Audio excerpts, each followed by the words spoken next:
Hello everyone, this is doctor Monisha and you are watching self learning. आज हम बात करने वाले हैं एक और इम्पॉर्टेंट टॉपिक के बारे में जिसको कहा जाता है मॉक टेस्ट। अभी मॉक टेस्ट क्या है, इसको आज हम इस वीडियो में बहुत अच्छे से समझेंगे। मैं आपको स्क्रीन पर डेमो भी दिखाऊंगी और जिससे जो भी आपके कंफ्यूजन होंगे वो दूर हो जाएंगे।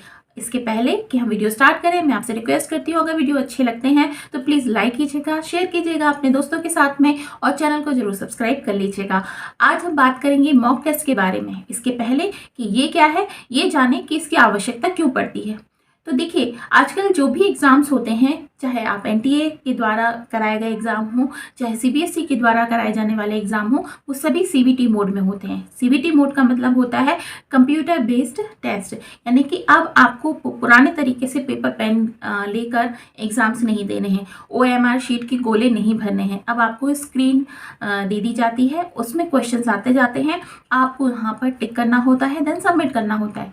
तो जो स्टूडेंट्स कंप्यूटर फ्रेंडली होते हैं उनके लिए तो ये बहुत आसान होता है, लेकिन जो स्टूडेंट्स कंप्यूटर के बारे में बहुत ज़्यादा जानकारी नहीं रखते हैं उनके लिए ये तरीका थोड़ा सा मुश्किल हो जाता है। और जब आप एग्ज़ाम देने जाएंगे तब उसके पहले अगर आप मॉक टेस्ट ले लेते हैं, मॉक टेस्ट अप्लाई करते हैं या उसमें प्रैक्टिस कर लेते हैं तो बहुत हद तक आप कंप्यूटर फ्रेंडली हो जाते हैं। कंप्यूटर की स्क्रीन पर जाना, उसके बाद क्वेश्चंस को देखना, नेक्स्ट करना, उसके बाद में अपनी लैंग्वेज को चेंज करके देखना। क्वेश्चन अगर हिंदी में समझ में नहीं आ रहा है तो इंग्लिश में करके देखना, और इंग्लिश में अगर क्वेश्चन है आपको हिंदी में देखना है तो आप हिंदी में देख सकते हैं। मतलब कैसे आपको उस दिन अपना एग्ज़ाम देना है उसकी पूरी की पूरी एक तरीके से रिहर्सल हो जाती है जब आप मॉक टेस्ट में अपनी प्रैक्टिस करते हैं। साथ ही साथ में आपको बहुत सारे क्वेश्चंस मिल जाते हैं जो क्वेश्चन आपके सब्जेक्ट से संबंधित होते हैं, और आपको कैसे उतना जो हमारा लिमिटेड समय है, यानी कि जो हमारे पास में 50 क्वेश्चन जनरल पेपर के, मैं यूजीसी नेट के संदर्भ में बात कर रही हूँ, और आपके 100 क्वेश्चन जो होते हैं वो आपके सब्जेक्ट के होते हैं। तो कितने कम समय में, मतलब 3 घंटे के समय में आपको इतने सारे प्रश्न करने हैं, तो आपके लिए बहुत ज़रूरी होता है कि आप प्रैक्टिस करें। मॉक टेस्ट एक तरह से एक दी जाने वाली सुविधा है जो हमें एनटीए की वेबसाइट पर मिलती है, जिसके तहत हम जान सकते हैं कि हमें कैसे उस दिन अपना एग्ज़ाम देना है, कैसे क्वेश्चन को देखना है, पढ़ना है, उसके बाद आंसर पे टिक करना है। अगर आंसर सही नहीं लग रहा है, आपको क्वेश्चन में कुछ गलत लग रहा है, तो कैसे उसे रिव्यू के लिए भेजना है, और कैसे आपको लास्ट में अपने पूरे जो शीट है उसको सबमिट करना है, और सबमिट करने के बाद में फाइनल सबमिशन कैसे करना है। तो ये पूरी ही तैयारी आपको मॉक टेस्ट के द्वारा मिल जाती है। तो बहुत इंपॉर्टेंट होने वाला है आज का वीडियो। तो आज मैं अब इसको आपको डेमो दिखाऊंगी। मैं स्क्रीन को स्विच कर रही हूँ और पूरे तरह से आपको समझाऊंगी कि कैसे आप मॉक टेस्ट को दे सकते हैं, उसमें प्रैक्टिस कर सकते हैं। मैंने ओपन कर लिया है ऑफिशियल वेबसाइट को, और आप ये देख रहे हैं सारी जो इन्फॉर्मेशन रहती है, इंट्रोडक्शन होता है, वो हमें दिखाई दे रहा है। हमें जाना है इसके सबसे नीचे, और नीचे जाकर हम जाएंगे मॉक टेस्ट वाले सेक्शन में। ठीक है, तो मैंने इसको ओपन कर लिया है। ओपन करने के बाद इस तरीके का एक पेज ओपन होता है हमारा, और यहाँ पर लास्ट में दिया हुआ है नीचे मॉक टेस्ट, है ना। अब हम इसको क्लिक करेंगे, ये देखिए इस तरह का एक पेज ओपन होगा। उसके बाद फिर हम जाएंगे, सेलेक्ट करेंगे अपने सब्जेक्ट्स को, है ना। तो हम क्योंकि जनरल पेपर के बारे में बात कर रहे हैं, सॉरी यूजीसी नेट के बारे में बात कर रहे हैं, तो पहले हमें सेलेक्ट करना होगा यूजीसी नेट, है ना। तो हमने ये सिलेक्ट कर लिया यूजीसी नेट। अब हम पेपर सेलेक्ट करेंगे, तो आप अपना सब्जेक्ट पेपर भी सिलेक्ट कर सकते हैं। चूँकि मैं भी सभी स्टूडेंट्स के लिए बता रही हूँ, इस वजह से मैं जनरल पेपर यानी कि पेपर 1 सिलेक्ट करूँगी।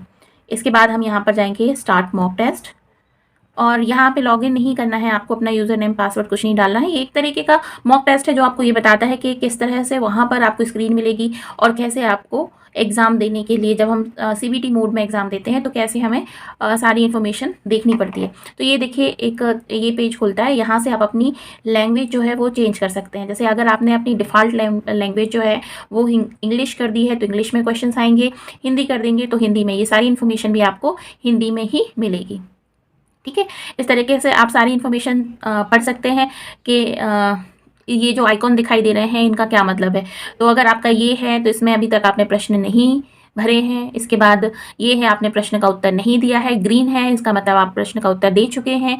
अगर ब्लू तरह डॉट आप बनाते हैं जिससे निकलता है आपने प्रश्न का उत्तर नहीं दिया है, प्रश्न को पुनर्विचार के लिए मतलब रिव्यू के लिए दे दिया है। और ये ब्लू डॉट के साथ एक ग्रीन डॉट होता है, इसका मतलब क्या होता है कि आपने प्रश्न का उत्तर भी दिया है और समीक्षा के लिए भी चिन्हित किया है। मतलब अगर आपको कोई ऐसा क्वेश्चन समझ आता है जो आपको लगता है कि इसके ऑप्शंस गलत हैं या फिर क्वेश्चन में कहीं पे कोई गलती है, तो आप उसको रिव्यू के लिए भेज सकते हैं, है ना। तो ये एक ऑप्शन यहाँ पर दिया जाता है। और फिर प्रश्नों के उत्तर आपको देने हैं, अनुभागों द्वारा प्रश्न पर जाना। लास्ट में अब आप करेंगे इस पर क्लिक कि मैं इन सभी निर्देशों को पढ़ चुका हूँ, समझ चुका हूँ, अब मैं प्रोसीड पे जाता हूँ। अब आप इसको प्रोसीड करेंगे। अब देखिए यहाँ पर अगर आपने डिफ़ॉल्ट लैंग्वेज जो है वो हिंदी सेलेक्ट की है तो क्वेश्चन आपको हिंदी में ही आएंगे। लेकिन अगर आप एक क्वेश्चन को पढ़ना चाहते हैं, उसके बाद आपको नहीं समझ में आ रहा है, आप यहाँ जाकर उसको चेंज कर सकते हैं, तो ये क्वेश्चन आपको इंग्लिश में मिल जाएगा। चलिए अभी मैं आपको एक क्वेश्चन सॉल्व करके यहाँ पर बताती हूँ कि अगर आपने हिंदी में लिखा हुआ है, इसमें यह है कि निम्नलिखित में से कौन सा समुच्चय शिक्षण की प्रकृति और उद्देश्य का उत्तम ढंग से विवरण प्रस्तुत करता है। अब आपको इन कोटों में से सही देखना है। चलिए एक एग्जाम्पल फॉर्म में मैं दिख रही हूँ तो कोई भी एक आंसर मैं लगा देती हूँ, क्योंकि मुझे यहाँ पर आपको ये बताना है कि आपको किस तरह से आगे बढ़ना है। तो चलिए मैंने जैसे 2 सेलेक्ट किया। अब अगर मैं इस ऑप्शन में जाती हूँ सेव एंड नेक्स्ट, तो ये देखिए यहाँ पर फर्स्ट जो क्वेश्चन है वो मेरा ग्रीन डॉट दिखा रहा है, इसका मतलब है मेरा पहले क्वेश्चन का आंसर मैंने दे दिया है। अब ये नेक्स्ट क्वेश्चन आ गया, अधिगमकर्ता की निम्नलिखित में से कौन सी विशेषता शिक्षण की प्रभावोत्पकता से अत्यंत रूप से संबंधित है। अब ये हिंदी में नहीं समझ में आ रहा है आपको, तो आप इसे इंग्लिश में कर सकते हैं। Which of the following learner characteristic is highly related to effectiveness of teaching. ठीक है, तो क्या होगा इसका आंसर? पीरियड एक्सपीरियंस मतलब पूर्व ज्ञान, एजुकेशनल स्टेटस ऑफ पेरेंट्स, जो भी अभिभावक हैं उनका एजुकेशनल स्टेटस क्या है, पीयर ग्रुप मतलब जो सहपाठी ग्रुप है उसका लर्नर का वो ज़्यादा प्रभाव डालता है, या फैमिली साइज। तो आपके हिसाब से जो भी इसका आंसर हो तो उसमें आप टिक कर सकते हैं और उसके बाद में सेव एंड नेक्स्ट। देखिए हमारे यहाँ पर 2 क्वेश्चंस हो गए, है ना। अब हम चाहते हैं तीसरे क्वेश्चन पर। अब ये तीसरे क्वेश्चन पे सपोज ये आपको क्वेश्चन जो है वो लग रहा है कि इसके ऑप्शन सही नहीं हैं, तो आप क्या करेंगे, यहाँ पर save and mark for review, मतलब आपने इसमें फिर भी आपको जो लग रहा है आंसर आपने लगा दिया और उसके बाद में रिव्यू के लिए भी भेज दिया। तो ये देखिए ब्लू डॉट के साथ में ग्रीन डॉट आ रहा है, इसका मतलब है क्वेश्चन का आपका आंसर भी टिक हो गया है और रिव्यू के लिए भी ये क्वेश्चन चला गया है। ठीक है, चलिए नेक्स्ट बढ़ते हैं। अगर हम सिर्फ mark for review and next कर देते हैं तो ये क्वेश्चन जो है हमारा रिव्यू के लिए चला जाएगा, बट इस क्वेश्चन के आपने ग्रीन टिक नहीं किया है। अगर ये क्वेश्चन होगा तो इसको मतलब चेक नहीं किया जाएगा। ठीक है, तो ऐसा हमें नहीं करना है। हम क्या करेंगे कि आंसर लगाकर, है ना, फिर ये करेंगे, जिससे हमारा क्या होगा, आंसर अगर हमारा सही भी होता है तो वो आंसर चेक भी हो जाएगा और उसके मार्क्स भी हमें मिल जाएंगे। चलिए हम 5th क्वेश्चन पे चले जाते हैं। नहीं बन रहा है आपसे, आपने स्किप कर दिया है। ठीक है, नेक्स्ट पे चले जाते हैं। तो नेक्स्ट पे आप ऐसे नहीं जा पाएंगे, आपको कोई ना कोई आंसर लगाना पड़ेगा।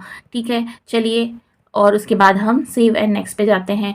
फिर ऐसे ही आपको सारे ही क्वेश्चंस के टिक करने हैं और लास्ट में आप इसको सबमिट कर देंगे।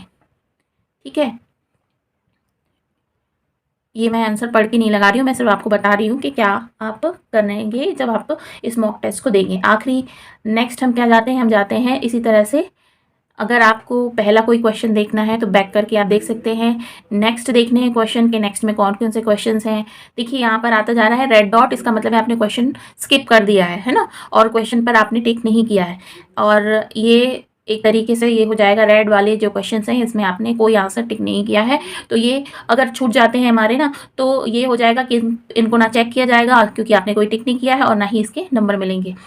चलिए लास्ट में अगर हम इस तरह से सबमिट कर देते हैं तो ये क्वेश्चन हो जाएगा कि नंबर ऑफ क्वेश्चन कितने थे, 50। आपने सिर्फ 5 का आंसर दिया और 5 का आंसर जो है वो दिया है, बस केवल इतना ही। फिर आप एक बार और आपसे पूछा जाएगा, आर यू श्योर कि आप इसको सबमिट करना चाहते हैं फाइनल मार्किंग के लिए। अगर नहीं तो फिर से आप बैक कर लीजिए और अगर करना चाहते हैं तो आप यस कर दीजिए। ठीक है, और ये व्यू रिजल्ट हो जाता है जिसमें टोटल क्वेश्चन हो गए 50 ठीक है, मैंने 5 आंसर दिए थे और 5 में से भी 2 आंसर मेरे सही हैं, ठीक है। और जो टोटल अटेम्प्ट क्वेश्चंस थे वो कितने थे, 7 थे, इनकरेक्ट आंसर 5 थे। तो ये एक तरीके से आपको बहुत अच्छा यूजीसी की साइड से फैसिलिटी मिलती है, जिसमें हम देख सकते हैं कि हम मॉक टेस्ट को करें और एक एग्जाम्पल मिल जाता है हमको करने का। तो ये था आज का वीडियो। आई होप आपको ये वीडियो अच्छा लगा होगा, और अगर अच्छा लगा है तो आपसे एक ही रिक्वेस्ट होती है, तो प्लीज़ लाइक कीजिएगा, शेयर कीजिएगा अपने फ्रेंड्स के साथ में, और सब्सक्राइब जरूर कीजिएगा चैनल को। और साथ ही साथ मैं बताती चलूँ कि जैसे कि यूजीसी नेट्स की जो भी जानकारी होती है, जो भी अपडेट्स होते हैं, वो तो मैं अपने इस चैनल में आपको देती हुई हूँ। साथ ही साथ में जनरल पेपर की और एजुकेशन के पेपर की प्रिपरेशन भी कराती हूँ। तो आप मेरे साथ जुड़ सकते हैं, इस चैनल के साथ जुड़ सकते हैं। ये नंबर जो फ्लैश हो रहा है उसमें मुझे व्हाट्सएप कीजिए, और उसके बाद में हमारे साथ इस सेल्फ लर्निंग फैमिली का हिस्सा बनिए। हम ऑनलाइन प्रिपरेशन करवाएंगे आपकी, और ऑनलाइन जो भी प्रिपरेशन होगी, जो भी क्लासेस होंगी, वो पूरी तरह से फ्री होंगी। तो सेल्फ लर्निंग को सब्सक्राइब ज़रूर कर लीजिए। मिलते हैं नेक्स्ट वीडियो में, तब तक के लिए अपना बहुत ख्याल रखिए। Bye bye.